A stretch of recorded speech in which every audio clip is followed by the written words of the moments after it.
Hello, welcome to a special edition of Q's in the Car with KA, Rhyme Schemer edition. So I recently got a whole bunch of questions about Rhyme Schemer, and I thought that I would jump in and answer them. So here we go. What motivated Kevin to become a poet? I mean, honestly, I don't know that Kevin even knows he's a poet for most of the book. I think he's looking for a voice, like he wants to be heard, and he doesn't really have a positive way to do that, and so he starts ripping pages out of the library books and finding those tickly little words that he can turn into statements and descriptions of people and stuff. And it's really Mrs. Little who helps him see that this is kind of poetry. That I'm not sure that he even knew he was a poet enough to be motivated to be one. But once Mrs. Little starts to encourage him and show him that he does have a voice that's valuable and that deserves to be heard, then I think towards the end of the book is when he's really like, maybe this is a thing that I am. Were any characters in the book from real life? These characters pretty much no. They're all kind of amalgamations, I guess, of kids I've known or who I went to school with.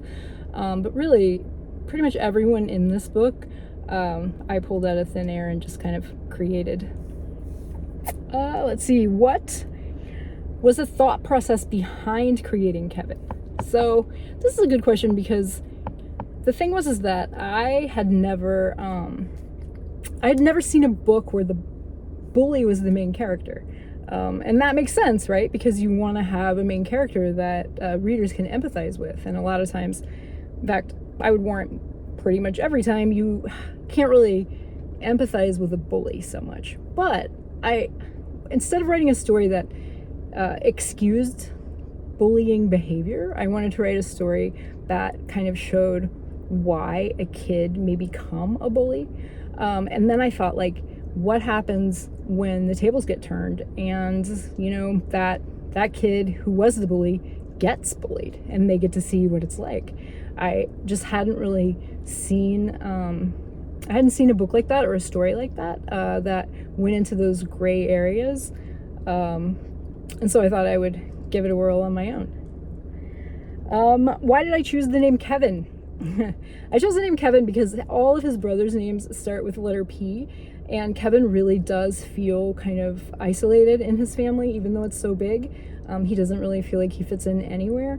And I thought giving him the name Kevin was very much like a literal kind of tangible way to show that he feels so different and that he not that he doesn't fit in with his family, but that it was just evidence, yet another thing that would make him feel kind of separate from everybody. What happens to Robin in the end? See, I don't really know. Like I said before about gray areas, the fact that there's not a full real resolution, it is, I mean, the ending is fairly tied up nicely, but not exactly, you know, because I think when you kind of have an enemy at school or anywhere, and people make you apologize, you know, you apologize, but do you feel sorry? You know, that's the thing. And I think by the end of the book, Kevin learns that he does kind of feel sorry, and maybe part of that is that he feels sorry for Robin in a way. And I don't really know, like, what happens to Robin in the end. I like to leave that kind of open-ended, so if anybody wants to write me some fan fiction, send it on over. Let's see. Why is Robin mean? Well, so here's the thing. Like, it's kind of like when you're watching football and one football player causes a penalty and then that other guy like hits him back or whatever. It's almost always the second person who really gets the bad penalty. And I think Robin becoming the second guy, like he's the one who's tortured, but then he kind of takes control. And there's power in that, right? And so, like, he doesn't even care. And he kind of feels, like, impervious because his dad is a superintendent. So not only does he, like, have this power, but he knows, like, he can get away with stuff. Like, he's, like, the third guy who comes in for a hit and nobody even expected him to do it, and his dad's a coach or whatever. I've lost my metaphor, but you know what I mean? I think that he feels like he has this kind of armor now that he can run with, and that's a heady feeling. I think particularly if someone who's been mean to you, you see their weakness, and you realize you can have power over them. Like, he just gets kind of drunk on the power, and that makes him meaner and meaner because he's stopped seeing Kevin as an equal, or, you know, as much of a human as he is, maybe. And that, you know, that's not great.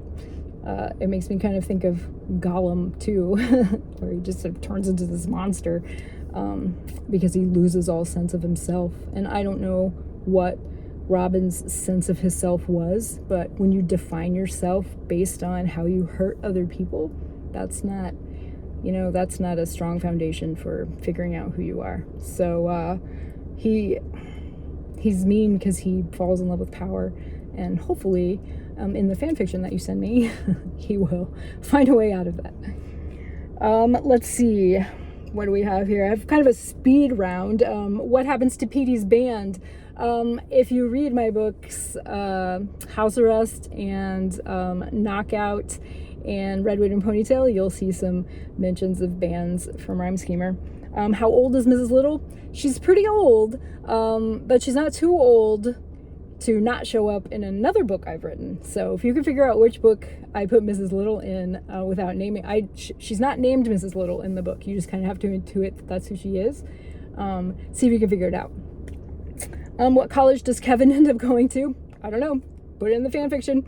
And does Robin marry Kelly, or does Kevin marry Kelly? Again, I don't know. I wasn't planning on that. I'll leave that one up to all y'all. All right. I have a couple more here. Let's see. What inspired me to write the books I write? This one's a little more general, and you may find an answer to this in the other Q's in the Car with KA. I honestly can't remember. But I'll just say, like, overall, my inspiration to write the books that I write is that, like I've mentioned a couple times in this video, gray areas. I think it's very easy, especially these days, to think everything is right or wrong or black or white. The thing that you did was bad. You have to say you're sorry. The thing that you did hurt me, and my feelings are what matter the most, and it doesn't even matter why you hurt me or what I did to you to begin with, because it's all me, my, feelings.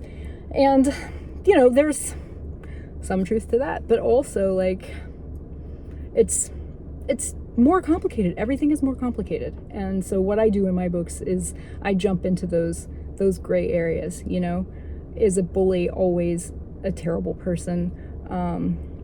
In House Arrest, it's, you know, if you break the law to buy medicine for your sick brother, should you go to juvie? These are things that I don't have answers to, but I think make really good discussions.